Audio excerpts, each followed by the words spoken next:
Happy Sunday morning. I'm so glad that you're watching either live or on archive.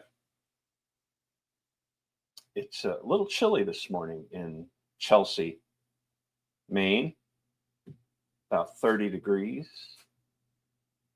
making all of us Mainers think about making those last preparations before snow and then ice and then the hard ground through January and February into early March, with the snow piling up and not melting. We can look forward at this point to most of the snow melting before the end of the year. But again, thanks for joining me.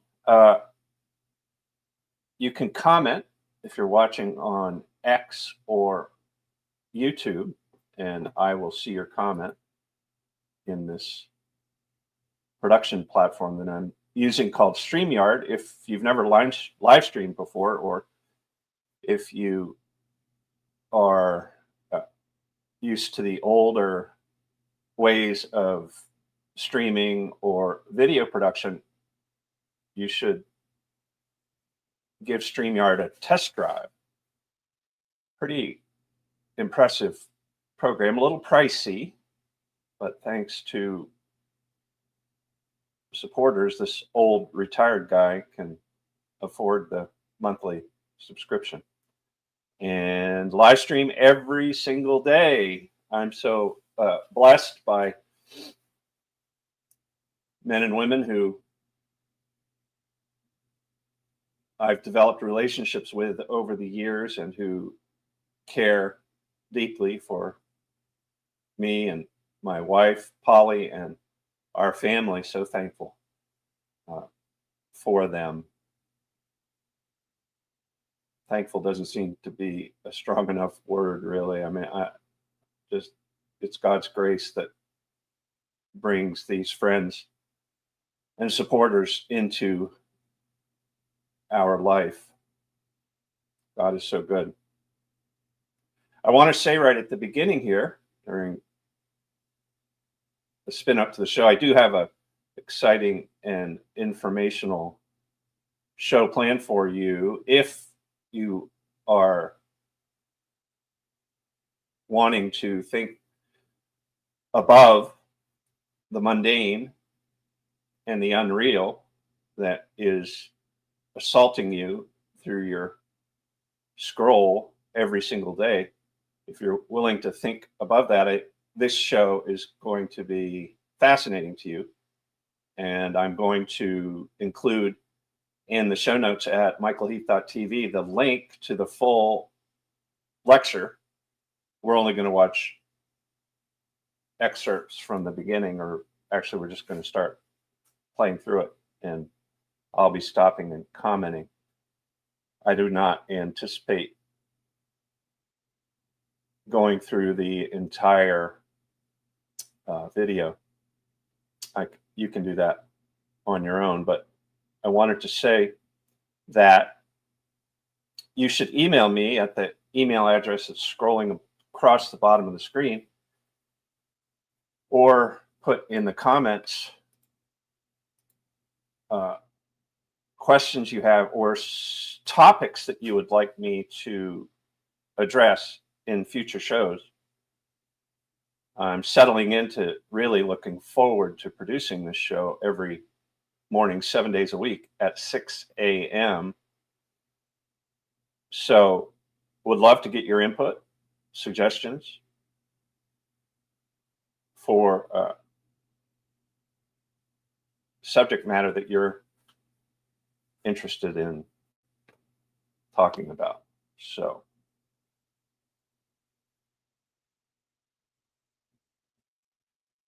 without just thinking if there's anything else I want to say here at the outset. So it's Sunday, which for Christians is a day set aside for the worship of God, for thinking about that reality which exists outside of our senses, outside of what we can see, feel, hear, and touch. We set aside Sunday to think about those things and to worship. So I'll be leaving for church as soon as I click off this show this morning. I go to the 7 o'clock Mass at St. Michael's Parish here in the capital city of Maine, Augusta, at St. Mary's Cathedral. I would enjoy going there for an hour, even if the hour wasn't filled with religious observance, just because the space is so inspiring and beautiful. So if you feel like your life is full of ugliness and chaos, go somewhere beautiful and just sit and think. If you're not a Christian, just think. If you are a Christian, pray and see and watch what happens to your soul and to your mind. This is so important now because we're addicted to our screens and to our scroll in order to live. And this is what the bad guys want. They don't want you to be human. They want you to fit into their technocracy, to their psychological operations, to their social engineering. So don't do it. Don't do it. Just unplug. What do they say now? Touch grass, right? So this is a guy who is really good at touching grass. He's so good at touching ice, in fact, that he gave himself a concussion this week, ice skating, apparently, in Texas. I guess must have been in some kind of ice skating rink inside. But he was ice skating with his daughters, very young daughters, and he gave himself a concussion. And so he knows how to touch ice, but he also knows a lot about ethics and philosophy and flying combat helicopters and serving as a soldier on the front lines of America's forever wars. And he's probably, I'm going to guess, in his mid to late 30s, a young man. His name is Neil Flesher. I've mentioned him on previous shows. I'm really thrilled that with this technology, I can introduce you to this humble and highly intelligent man, Christian man, who wants to help all of us better understand what's happening, especially with respect to currency. So let's go ahead and get started here. Spread out through the month, 2 hours each. So we're condensing 10 weeks of knowledge basically into 5 days. Anyways, enough about that. Just wanted to show y'all what's coming up this upcoming month. All right, well, without further ado, Neil Flesher, everybody. All right, so thank you all for coming out this evening. My name is Neil, and I'm not really that important, but the message I carry is. And I know many of you have been fighting against fiat and the central banks for years, and I'm grateful to finally join such courageous, sovereign individuals on the front line. One of the most amazing things about Bitcoin is that it's for anyone, and that fills the battlefield with a wide range of diverse talents. So what do I bring to the fight? I was an enlisted infantry soldier. I was a commissioned aviation officer, and I know war. I'm also a moral philosopher, which is to say, a leader. So what you are in store for tonight is not another stack of charts. I'm here to reach back, pull ancient truths into the present, and arm you with moral language. Language to speak to your loved ones, those you actually want to reach. I'm here to show you why ethics comes before economics, and why when it comes to Bitcoin advocacy, we must sacrifice the macro for the moral. Let us leverage the philosophical fact that moral recognition is more powerful than economic calculation. So let's start with a misnomer. Slide 2, please.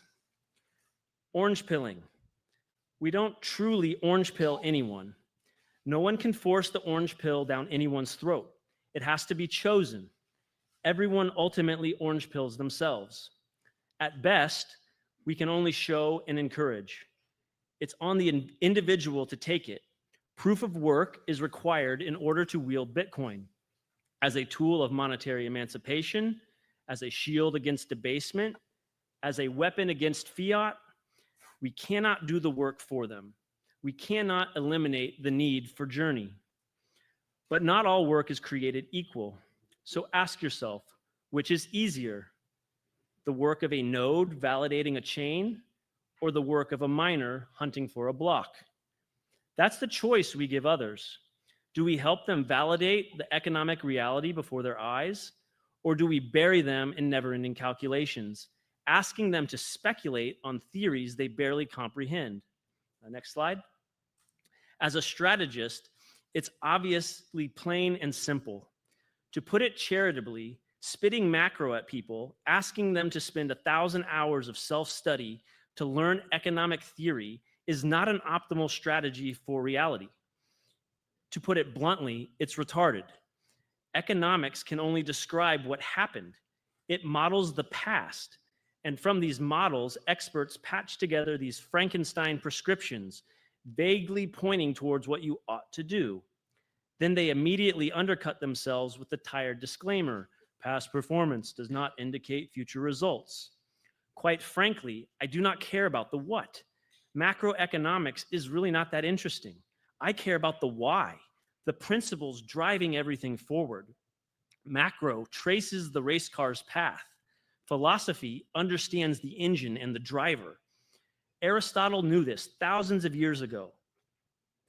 Ethics has primacy to economics. All economic activity is planted in and nourished by the ethics of its soil. Somewhere along the line, we pretend human nature had changed, that the truths of old no longer applied. But human nature is immutable, and what was true then remains true now.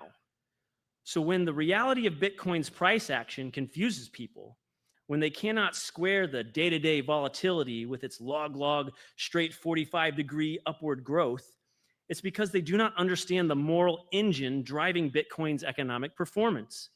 It's really simple. You do not need smart boy pants to understand this. Moral money is more valuable than immoral money. Next slide. So let's get at the philosophical roots. What is money? It sounds simple enough, but this is where most confusion begins. Economists have given us thousands of partial answers, each grabbing a piece of the elephant. Oh, it's so hard to stop him interrupt his narrative. But like I said, I'm going to put the link in the show notes at michaelheath.tv so that you can watch the whole lecture. It amazes me that content this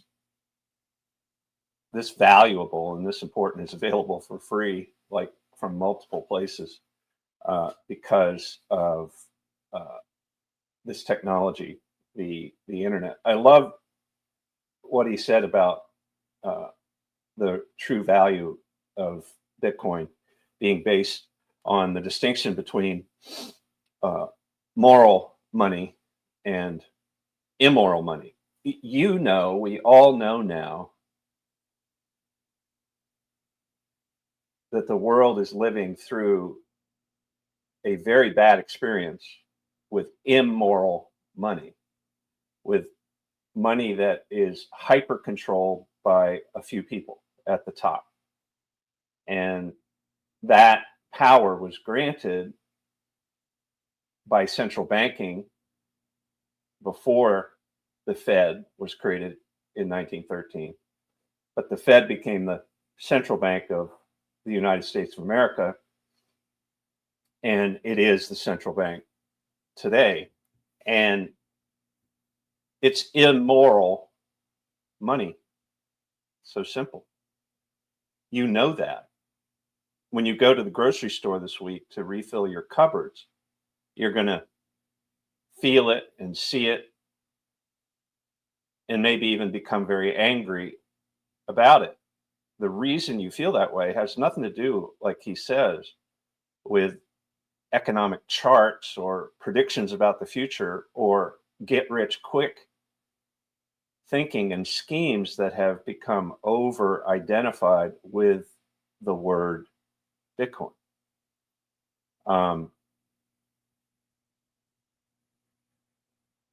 The issue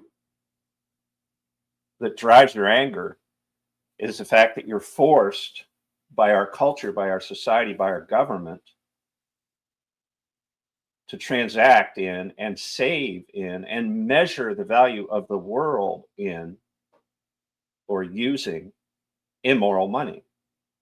It's not moral. The dollar is not moral. It never stopped being moral, really, because it disconnected itself from the constitutional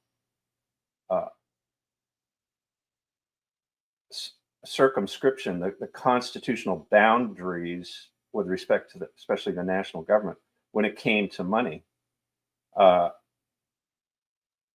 We departed from that principle, which is still articulated in the Constitution, which limits the government's role with money in the United States of America.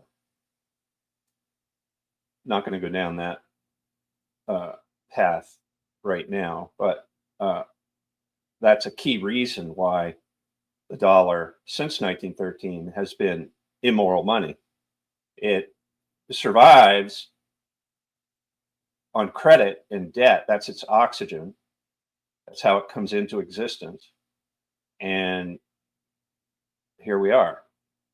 We've become an economy, the United States of America, an empire, which will cease to exist once we can no longer act as usuriously, in other words, act with such dependence on interest, on debt. Once that stops, and it is coming to an end. We don't know what day it's going to end or year, but boy, it feels like it's getting very close. So he said there is a moral money, and obviously he's pinning his hopes on Bitcoin. I've been doing research on it and thinking about it, and over here I've got a node running right now on the Bitcoin network. So I'm teaching myself how it works and what it is, and I've been at it for months, and I'm still I don't feel competent to really make a final judgment. But Neil Flesher has done a lot more work for a lot longer than I have on Bitcoin. So he argues that it's moral money compared to immoral money. And it's that fact that gives it its value. It's that fact which has enabled risk takers who have decided to take a risk with some of their money or all of their money, their dollars, in order to get rich, in order to benefit from the spikes, from the upward spikes, right? Nobody benefits from the downward spikes, not if you're thinking of it in terms of gaining value in a short period of time. But what is the value proposition at the root of Bitcoin? What makes it valuable? Well, Neil gets into all the details in his book and in this lecture as he moves on. But basically, at its root, its fundamental value, Bitcoin, the Bitcoin protocol, is it is designed to serve as not an asset that rides the waves of speculation, up and down, but it's currency. So it's designed to be transacted on a day-to-day basis by all of humanity by design. And it's designed to be decentralized, meaning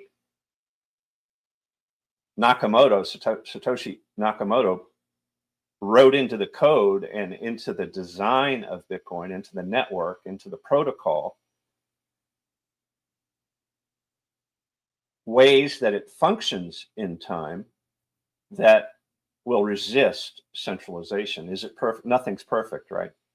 In fact, a part of the Bitcoin network right now is centralized and centralizing and becoming a risk to the principles of the protocol. And that would be the mining layer. And the node layer, which is another layer, another element of the protocol, also is a little bit weak because more people need to run nodes. It's free to run a node for the most part if you've got a computer, and even an old one, and an internet connection. But Bitcoin's works as currency if it remains decentralized, if it remains sort of the opposite of a central bank, if it is the creature, if you will, of all of humanity's decision to maintain a blockchain that is exclusively used to keep track of monetary transactions.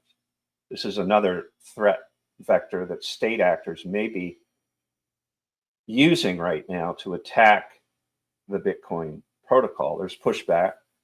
Possibility of what's called a soft fork is now developing within the network in order to maintain this decentralization quality and this sort of purity of the blockchain, where the blockchain doesn't include these you've seen these pictures that people pay immense amounts of money for, these digital pictures. Somebody had the bright idea many years ago to use the blockchain as a repository for these, I think they're called NFTs, but anyway, for these digital objects where a speculative value could be assigned to them, and they would become a part of this whole of the protocol. But it's not a monetary.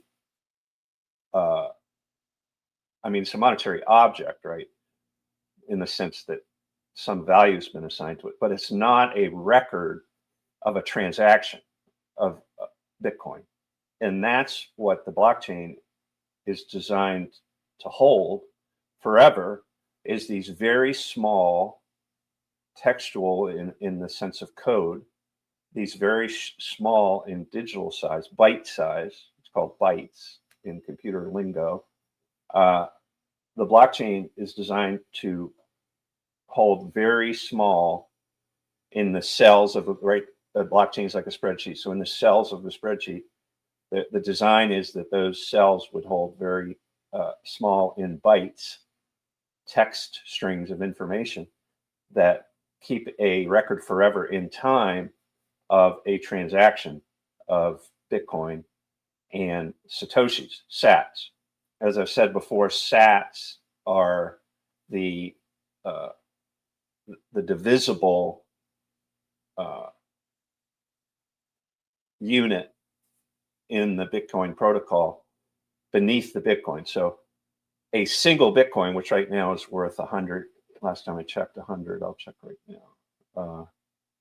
It's worth $102,165 per Bitcoin right now.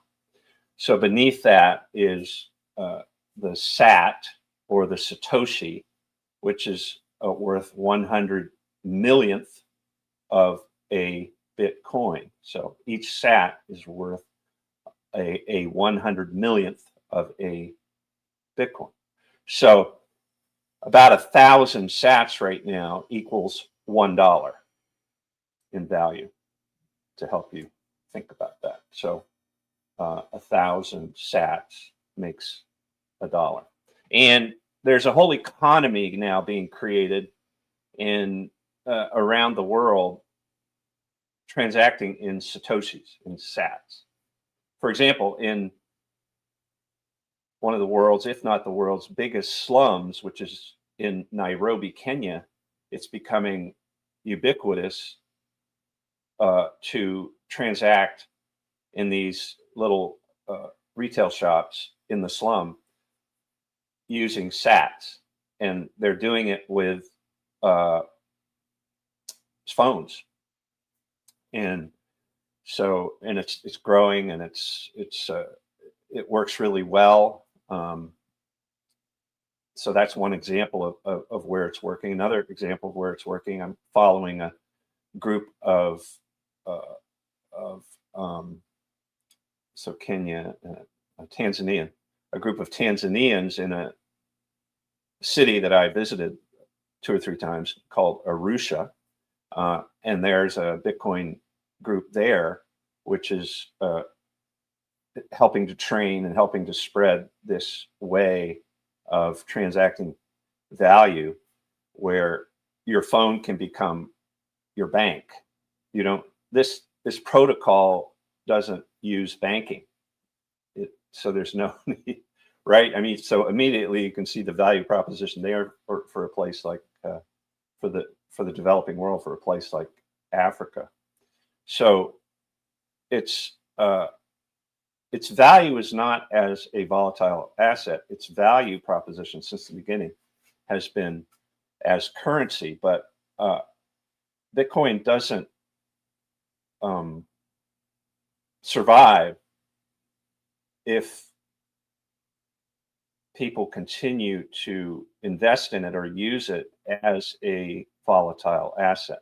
The only way it survives is if more and more people all the time are using it to transact value as if it were a dollar bill, as if it were currency, because it is currency. It's designed to be currency. So if it continues to exist like it does right now as a volatile financial instrument or asset, then even I think Michael Saylor, who's one of the big wigs in the Bitcoin world, has said if that's allowed to continue, then Bitcoin's going to fail even as a speculative or financial asset. So, and this is why I continue to think about it, and why I'm talking about it so long this morning, is because we all know, right? Like I said before, we all feel it every single day. As each day passes, we feel it more and more deeply, and it leads us to fear, uncertainty, and doubt, which is being used by the political class to manipulate us. The fear, uncertainty, and doubt, which is rooted in this immoral money that we're being forced to save in, and we're being forced to transact in, namely the American dollar bill. And so, for a lot of reasons, even if Bitcoin isn't the answer, we all know now, we Americans, humanity, basically, we all know now that this immoral money must be fixed. It's got to be fixed. Now, I don't know. I don't know what I don't know the future. I don't know.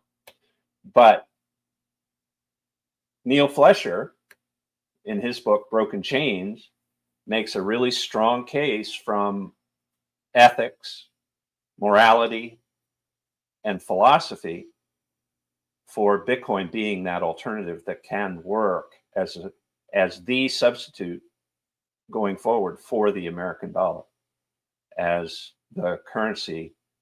What is it? The world reserve currency. The dollar was granted that status as a result of a deal we made with the oil producing nations, and we created the petrodollar, and that gave the dollar this special value, this special property globally that we were able to use to sustain our empire since World War II. But those days are over. The whole world knows it, it seems, except for the Americans, who are making themselves susceptible to the manipulation that is so weaponized since 2020 by the oligarchs, by the super rich, by the billionaires, soon to be trillionaires in the collapsing dollar bill. So we all know that something's going to change, something big, something bigger than we've ever experienced in our lifetime is about to happen. There's a change coming with respect to the American dollar, with respect to the power of the empire, the American empire. There's a huge, huge change coming, and everything that we see around us is signaling that change. That's just right around the corner. I think next year is going to be important. Follow the debate, the political debate, closer than you ever have as we move to the midterms. That's going to play a role. Think deeply, more deeply than you ever have, about your religion if you live in Maine and America. Ask yourself if religion really doesn't matter the way that you think it doesn't matter, or that it matters in a different way than you've ever thought that it matters. Because religion has been the most neglected subject for thought and discussion in Maine for my entire lifetime. It's been contained, it's been bordered, it's been manipulated, it's been neglected, it's been abandoned, but it's part of our human. It's part of who we are as humans is religion, all the way back to the beginning of recorded history. It's real, and making it real in your own mind and in your own practice is going to help you survive what's coming. I can't think, in fact, of anything else that will lead you to developing a survival strategy for what's coming here in Maine than religion, than choosing to be religious. Not in the sense that you're going to look at the Mamdani outcome in New York City and panic and say, oh, the Muslims are taking over. Or look at the Muslims in Lewiston or the Muslims in Portland, Maine, and panic and fill your heart and mind full of fear, uncertainty, and doubt. England has a much deeper crisis ongoing at the moment related to Islam than does America. Are we headed there? Of course we are. And we're headed there because you and I have put up with such weak thinking about how religion matters to us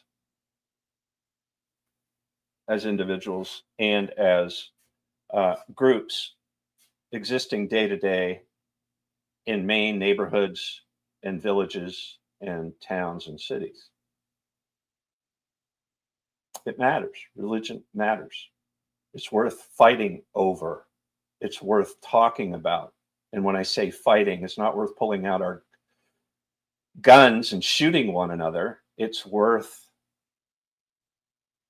talking about publicly and disagreeing with one another over. It's worth that. It's the most important reality in our lives. And what do I mean by that?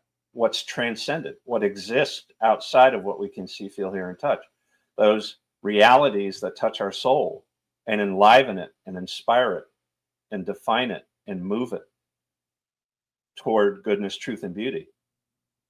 This is important, and nobody talks about it, especially when it comes to the public square, politics, the law, or money, right?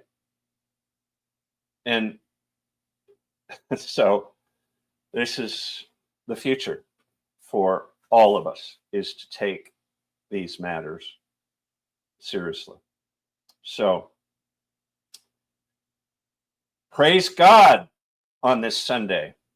And I'm going to close with the Lord's Prayer. I appreciate you taking time to join me this morning. I'll be back tomorrow morning at 6 a.m. with my fake coffee. Hey, what do you think of my mug? Life in the Slow Lane, Mayberry. Was it a genuine article? North Carolina. Guess whose police car that is? That's Barney Fife. You can go to Mount Airy, North Carolina, where my youngest son lives, and you can ride in a replica of Barney's police car.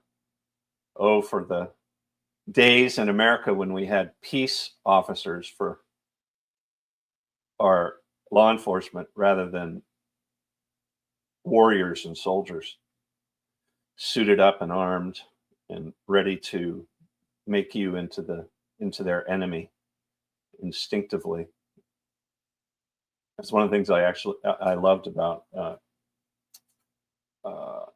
that show, the Andy Griffith Show. You know, the fact that Andy was a sheriff and Barney was such a brilliant humorist. And oh my, we can have that again, you know. We can have it again. Pray with me. Father, who art in heaven, hallowed be thy name. Thy kingdom come, thy will be done on earth as it is in heaven. Give us this day our daily bread, and forgive us our trespasses as we forgive those who trespass against us. Lead us not into temptation, but deliver us from evil. In the name of the Father, and the Son, and the Holy Spirit. I will look forward to